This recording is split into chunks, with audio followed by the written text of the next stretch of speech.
Thanks for checking out this video. Before we start, I am not a financial advisor and none of this should be considered financial advice. This tool is for educational and personal planning purposes only. It does not constitute financial, tax, legal or investment advice. All projections are estimates based on the values that you enter and are not guaranteed. Hello and welcome to this tutorial which is going to focus on the help area for our AI ready retirement income planner. And we access the help area here by clicking the help icon, and this gives us a pop-up which shows us basically how to get started using this planner. So in a previous video we already looked at how we might set up the tax thresholds and things like that by using the AI rate prompt, but this is assuming that we've got everything set up that way, and now we're ready to actually start inputting our values and rebalancing our monthly income, so to give us a consistent income throughout our retirement. So let's take a look at each section here. I'm going to take my time going through this, so feel free to fast forward to the section that you find most interesting.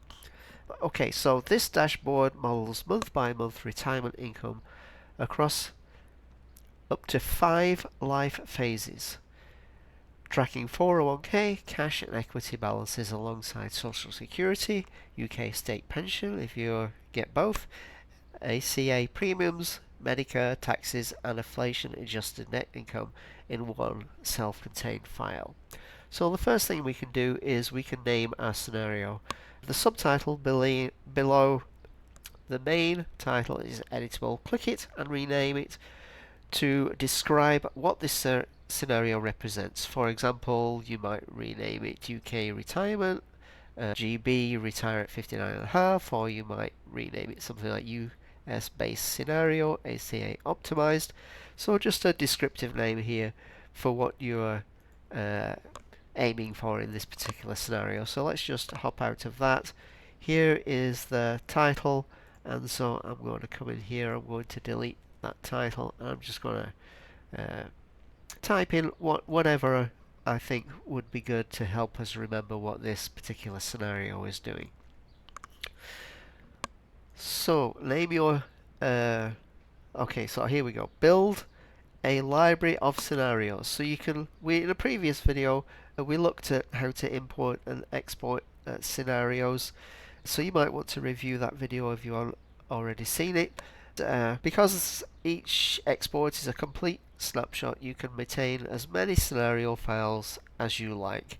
And we also looked at in another tutorial video how we might compare different scenarios by having scenarios open in different tabs so that we can flick between one scenario and the next. That would help us to really fine-tune and squeeze the most out of our monthly income that we can.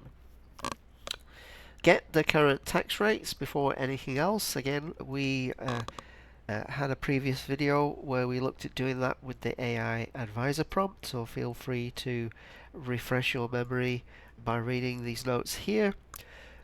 So a suggested first time flow. So we're going to, when we first use this tool, we're going to research the rates using the prompt, and we're going to update the tax parameters. We're going to enter our retirement age and our starting balances for our different accounts. We're going to enter the withdrawal amounts that we expect per phase, and we're going to tweak those values phase by phase, making sure that we always have the ending balance at the end of each phase that we expect. And when we finally get to what we feel is our best case for this scenario, we can then use the AI advisor prompt to review that for us, to let us know what it thinks of our scenario. So where to edit the values?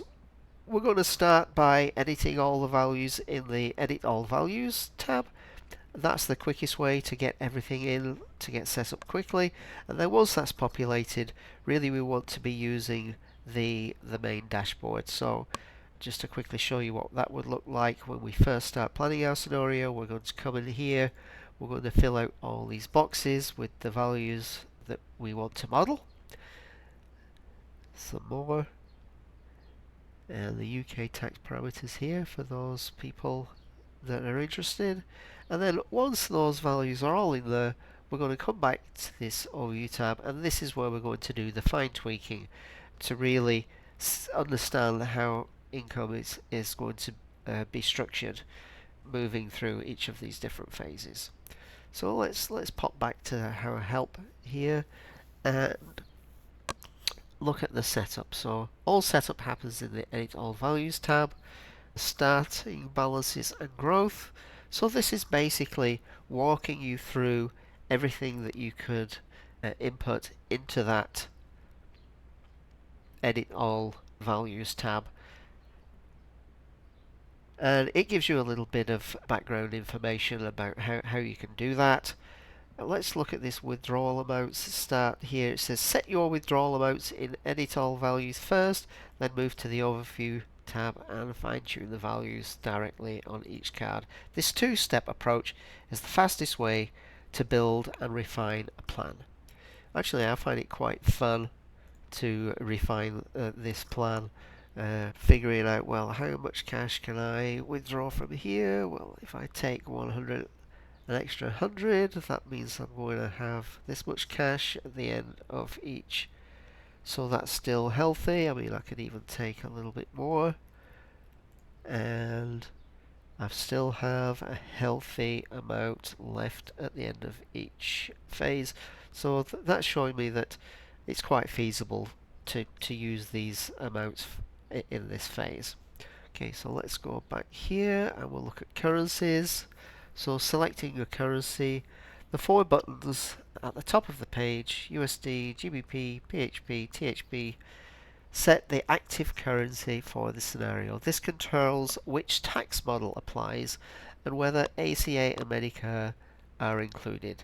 Again, we've looked at that in a previous video, so I won't go over that now, but we do have live exchange rates fetched automatically when this dashboard is loaded for the first time, or if you are importing a scenario.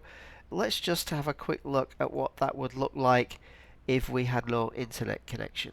If we had no internet connection and live rates were not available, this area opens up for us here, and this is where we could actually manually input the exchange rates for US dollar versus pound, or US dollar versus Canadian, or US dollar versus Australian.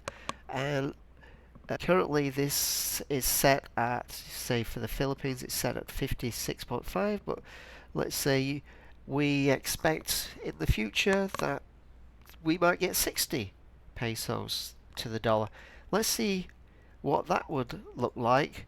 So with 60 pesos to the dollar, I can set that here, and then when I'm modeling my retirement in the Philippines, that would give me exchange rates based in the future based on what I expect they might be. Good for kind of comparing what would my income look like for this exchange rate compared with what would my income look like for another exchange rate. Okay, so display currency toggle. So when a non-USD currency is selected, a pair of toggle buttons appears beside the phase grid. These switch what is displayed on the screen. That's something that we looked at before. So we're in GB area. Selecting this will select the GB overall, and then we can display it in GB or USD, and we can tweak which tax treatment we want here. So it's just reminding us the GBP mode, ACA and Medicare are excluded. If you're a USA resident, we have okay, sorry, no, we have the USA resident and with the UK resident buttons that we just looked at. information here about are we going to be classed as USA or UK resident for this particular scenario, and then the Philippine pesos and Thai baht foreign residence mode. Selecting Philippines or Thailand activates foreign residence mode. As with GBP, the ACA, Medicare and IRMA and related US healthcare calculations are excluded. No local country tax is applied. As a lot of people know, if you do move to the Philippines, generally US pension income is not taxed, and if you move to Thailand, generally it's not taxed if you structure your transfers correctly. So there's a rule where basically if if you transfer money into Thailand that you earned this year, then you would be taxed. But if you transfer money into Thailand that you were taxed in a previous year, then that would not be taxed. It's a little bit complicated. There's loads of YouTube videos about that, but basically this will model those scenarios for you. Okay, so looking at features.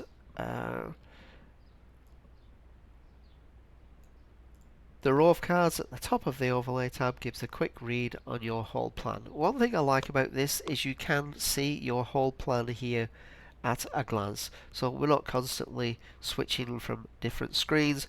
We can look at this and see a complete overview of how our whatever we do in phase 1 might affect what we receive as income in phase 5, for example. So whatever you do in each phase is going to affect all the others. You can see it all in one go. Now just a quick note that this dashboard is responsive, and so you can view it on a mobile device. I prefer it on a desktop because I love to see everything side by side like this, so I get a complete overview at a glance. We've looked at the extent to age 90. Oh, we can add cash lump sums. Let's see what it says. The cash lump sums tab lets you add one-off cash injections to any phase. For example, proceeds from selling a property, an inheritance, a pension commutation, or a maturing bond. Each lump sum is assigned to a phase number and description that appears on the phase card. So anyway, let's take a little look at that. So if we go to the lump sum area, for example, and we are fortunate enough to have somebody give us $50,000, wouldn't that be nice? Let's put this in as a gift. And we're going to get that in phase 2. Let's do that, and we can add that lump sum. Now when we come here, we can see that in here we can see that our cash has been bumped up, and so we now have more cash available. You'll see the cash going up here, and that's because our 3.75% high yield savings account interest is being added onto that. So let's go back here and we'll look at the withdrawal strategy. So what's a good withdrawal strategy? So the goal of a withdrawal strategy is to maximize lifetime net income by drawing from the right account at the right time, keeping taxes low and ACA subsidies intact across every phase. Now, just one example of that, some people find that they don't want to really withdraw very much from the 401k accounts or their brokerage accounts, and they prefer to use cash early on. That allows the amounts in these accounts to grow. So as I'm not taking anything out of my 401k here, we can see that my 401k balance, which started at 140,000 here, by the end of this phase it's actually gone up to 148,000. So that's an extra 8,000 here, and that's just a 12 months, because in this scenario we're starting at age 61, so it's gone up 8,000.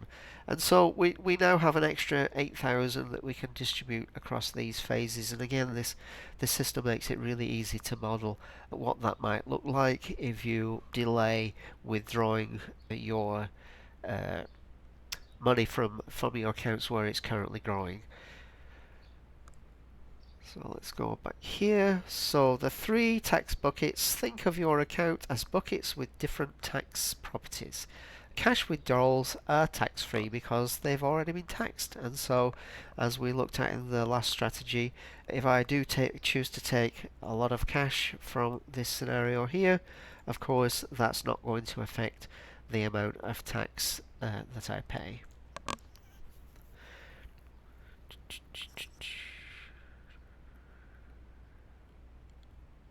401k withdrawals are ordinary income. They push up your tax bracket and your MAGI. Again, there's lots of complicated rules. It's quite difficult for people to understand all this, but using this dashboard just makes it really simple. You just input your numbers and it does all that hard work for you. Phase by phase approach. Okay, so what are we looking at when we're inputting these numbers and looking at our withdrawal strategy? We're going to watch the ending balances on every phase card. Each card shows the balance remaining at the end of that phase. If a later phase is heading negative, pull back withdrawals in earlier phases. So what does that look like? So let's say that we decide we're going to take a lot of cash out to start with here. Now we can see at the end here that we've got 0 cash, so we actually can't take that amount out. Let's try and take 3,000. Yeah, so if we take 3,000, we can do that because we have some cash left here. But let's say we wanted to take 2,000 cash here. Again, that's gone to 0. So we can say take 200, and we can see the amount of cash that we would have left in each phase. So if I did that, let's go to actually 2,000. I can see I've got no cash. Let's go to let's say 1,200. Okay, so on this one we only have 15,000 cash left. So if you balance that across all of these, you just keep looking at what numbers are you inputting, and do I have enough left for the next phase. So stay in your target tax bracket. Again, if we come here and we withdraw too much from our 401k account, we can see that our tax has increased, and we can see that we're now paying 12% tax. Well, maybe we don't want to pay 12% tax, so we're going to take a little bit less from our 401k and maybe a little bit more from our cash, and that allows us to kind of control how much tax we're paying, and it allows us to control to a certain degree what our premiums are going to be for our healthcare. And that's kind of what it reminds us about here, about the ACA subsidy in point 3. And let's have a little look at this cost sharing reductions thing.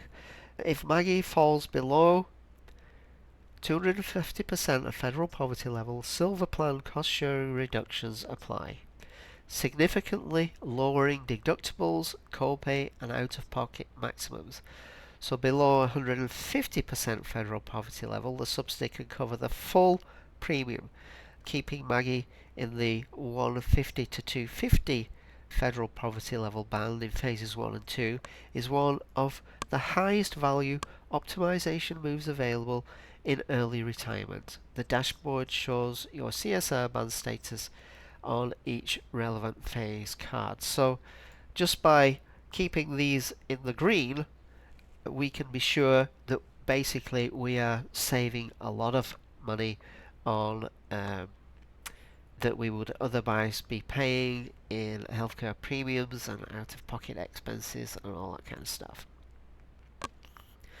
And phase number 5 here, lean on cash when ACA optimizing. So cash withdrawals carry no income tax and don't affect MAGI.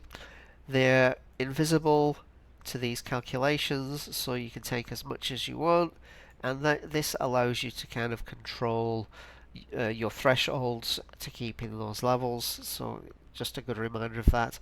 And we already looked at the awareness as well. using a total tax paid as a score. So the total tax paid figure is giving you a score really on how well optimized your scenario is. One of the ways that people can use this is to try and get this total tax amount paid. This is the total amount from our starting point all the way up to age 90 in this case, or if we set it back to age 80, it's the total tax paid to age 80.